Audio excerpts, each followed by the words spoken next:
चुंबक को किसी लोहे के बर्तन के नीचे आगे पीछे करते हैं तो बर्तन के अंदर मौजूद इलेक्ट्रॉन्स गति करने लगते हैं। इससे बर्तन के अंदर गर्मी बढ़ने लगती है, लेकिन यह गर्मी बहुत कम होती है। इस गर्मी को बढ़ाने के लिए आपको चुंबक को बहुत तेजी से आगे पीछे घुमाना होगा, जो हाथों से करना लगभग नामुमकिन है।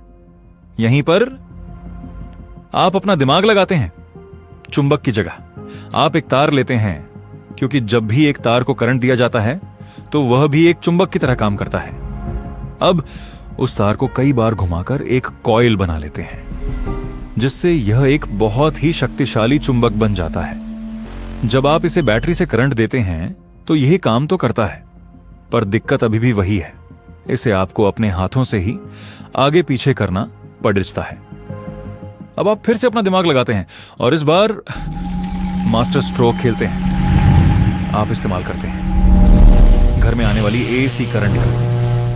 अब इसे हाथ से नहीं घुमाना पड़ रहा था। क्यों?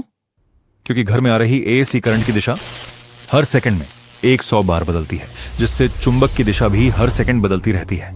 अब बर्तन के इलेक्ट्रॉन्स आपस में बहुत तेजी से टकराते हैं और गर्मी तेजी से बढ़ने लगती है। आपका काम तो चल जाता है, लेकिन अब इसमें से बहुत तेज शोर सुनाई देता है। आप हार नहीं मानते। आप एक इंडक्टर और एक कैपेसिटर का इस्तेमाल करके एक एलसी सर्किट बनाते हैं और कॉइल में जाने वाले करंट की फ्रीक्वेंसी को इतना बढ़ा देते हैं कि वह इंसानों के सुनने वाली क्षमता से ही बाहर हो जाती है। अब कोई आवाज नहीं आती और फ्रीक्वेंसी बढ़ने की वजह से अब बर्तन बहुत तेजी से गर्म हो जाता है। सबसे मजेदार बात पता है, जब आप इसके ऊपर अपना हाथ रखते हैं तो आपका हाथ नहीं जलता, क्योंकि आपके हाथ में धातुओं की तरह फ्री इलेक्ट्रॉन्स नहीं होते हैं। और दोस्तों, मुबारक हो, आपने इसी तरह खेलते खेलते एक इंडक्शन के सिद्धांत को सीख लिया है।